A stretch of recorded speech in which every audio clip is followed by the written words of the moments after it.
It's fucking hot.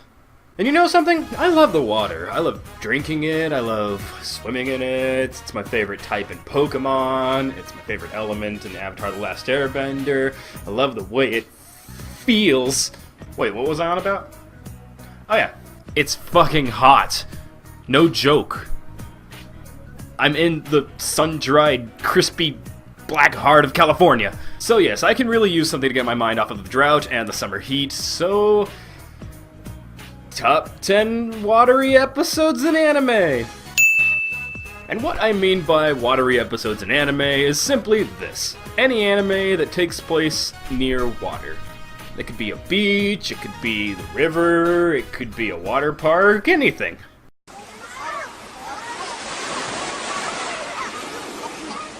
Dragon Crisis was the first anime I ever watched on Crunchyroll, and even though that may have played a part in my enjoyment of it, I can admit that it's not the best show out there. I like it for its interesting take on dragons, as well as its character personalities and designs, and yes, it also has a beach episode, episode 4, Beautiful Girl of the Beach. But not just any beach episode. What starts out as a fun day on the beach with friends turns into a very RPG-like quest when the Princess of the White Dragon sends our main characters on a fetch quest to obtain the lost White Dragon heirloom from a renowned dragon slayer.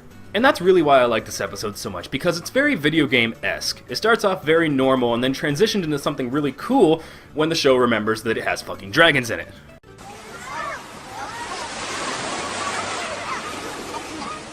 Look, I get it. Lucky Star is not for everybody. A lot of people I know have said that it's really boring because the main plot is just that these 4 girls go to high school. There's nothing else. I, however, love the show, especially the beach episode, episode 6, titled Fixtures of Summer. It was this episode where I found out that I would be on the side of the audience that likes the show, as opposed to the side of the audience that wants it to die. The girls get their homeroom teacher and Kanada's older cousin to take them for a day trip to the beach. Due to both women being polar opposite forms of crazy drivers, they arrive at sunset and decide to stay the night. I like this episode because if you've ever had a situation where you're on a trip with friends and something happens that makes it so you have to stay there an extra day or two, you probably know that with the right company, it could turn out really fun. And this episode portrays that, especially when their teacher gets drunk and they have to stay another night.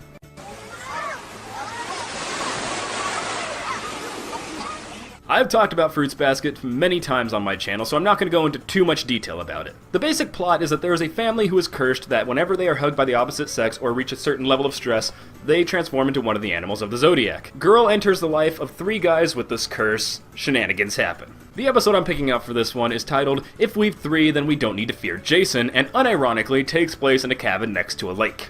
And it's here where I say the 3 primary characters of Fruits Basket aren't really the important part. Despite being given less screen time than our trio, this episode is really effective when you find out the characters Shigude and Ayame planned this entire trip just with the sole purpose of making their longtime bro Hattori feel better about recent events that are surely causing him a lot of pain. Pain that he does not openly reveal. And I don't know, it's just a tender moment about old friends looking out for each other that really makes me like this one.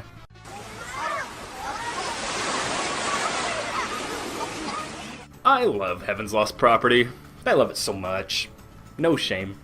And being an extreme ecchi harem, this show does have a lot of water-related scenes and episodes, most of which involve our main character Tomoki utilizing the limitless wishes provided to him by his angeloid companions to do some very perverted things. A little shame.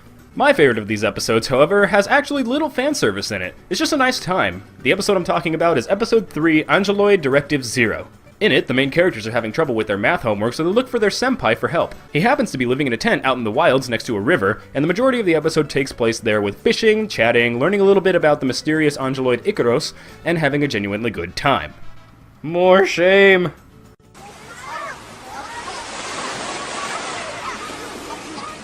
This one seems to be a little bit more obscure, but it has a lot of the same writing and style of Lucky Star. In the show, Place to Place, the group of friends go on a trip up to a cabin in a mountainous region next to a river, similar to the location in Heaven's Lost Property. While there, the group has a lot of fun playing in the water, fishing, and goofing off. All the while, the 2 main characters continue the show's main premise of being just on the brink of dating, and all I can say is, yeah. They're too adorable together, and a trip to such a beautiful location as this is just perfect to bring them closer, something both the audience and the rest of the main cast all want.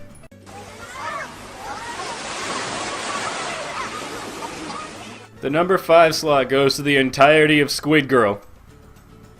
I know it's dumb, but for reals. The entire show feels like a compilation of mini-stories all building up to just be one giant beach episode. For those of you who have not checked out this show, it is about this girl. She's a squid.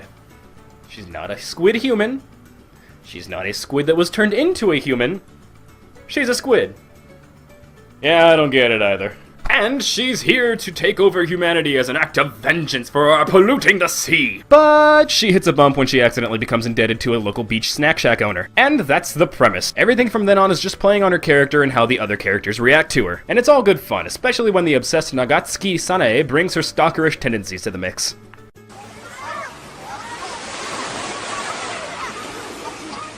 Chobits is about probably the most technologically inept person coming across the most advanced humanoid computer on the face of the planet. Release the fan service! There's more to the plot than that, and yes, the show does get serious at some points, but that's the basic plot. Anyway, yeah, it has a beach episode. And imagine, if you will, that you yourself are at a beach, enjoying the sun, cooling off in the water, just having a good time with your friends. And, all the while, you have 100% access to your all-powerful computer, internet and all. To top it off, your computer is an attractive humanoid robot. And your hot teacher is there. And your kinda sorta maybe not so really romantic interest. And your filthy rich friend in their filthy rich boat who has all the attractive humanoid robots with him! You're surrounded by sexy humans and sexy robots, and you have limitless internet access that you can swim with.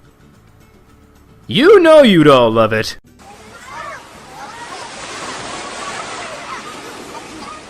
If you don't know about this one, then what the fuck? Go watch it, now! This is the 2-episode story comprised of episodes 15 and 16 of the original series of Pokemon, titled Battle Aboard the St. Anne and Pokemon Shipwreck. That's right, we're getting 90s up in here, because this duo of episodes will forever be ingrained in my mind as one of the most suspenseful parts of an otherwise, for the most part, cheery show.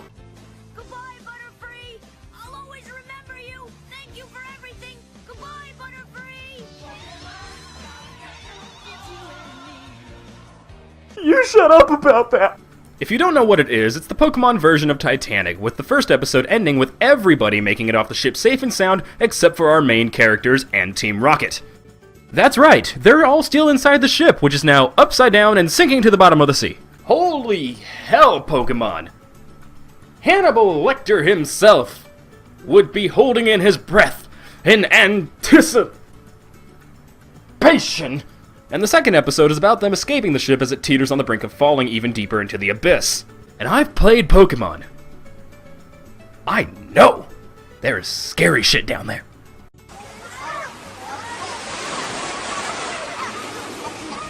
I'm going to start this one by saying one thing. Full Moon Sway may just be one of the most beautiful pieces of music tied to an anime. And if you have not heard the song yet, I would highly recommend you go look for it on YouTube or something, because I can't put it in this episode because of copyright. The song is soothing, it's calming, it's sad, it's lonely, but it's hopeful. It's just a mess of emotions all tied up and put in this really, really pretty package. And for me, it is the one song that comes to mind every time I think of the show, Beck Mongolian Chop Squad. And there is always one scene in particular that I go to whenever I hear the title of the show mentioned, and it is at the very tail end of episode 5, simply titled Beck. After playing his first real live band performance for a summer festival, the main character Koyuki is taken skinny dipping late at night in the moonlit pool by Maho, the supportive sister of one of Koyuki's bandmates. And there, an a cappella version of Full Moon Sway is sung by the two, covered with heavily atmospheric shots of the windy night sky. Simply beautiful. If you watch any of this show, make sure that you at least make it to this scene.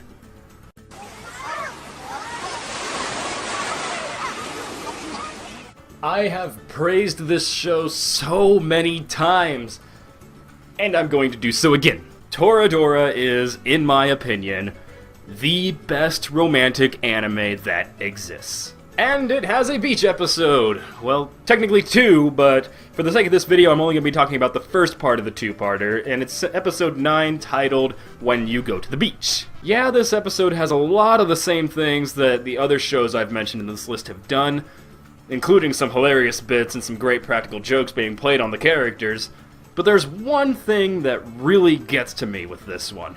This is the first time in the show that, since establishing the central group of friends, we get to see them outside of their normal high school lives together. Yeah, we've seen them interact with each other outside of school here and there, but not really all together like this. It's also where we see the two main characters, Ryuji and Taiga, get a little bit closer to the people they have crushes on, even going so far as to scheme late into the night about what they can do the following day to help each other out. It's just so nice.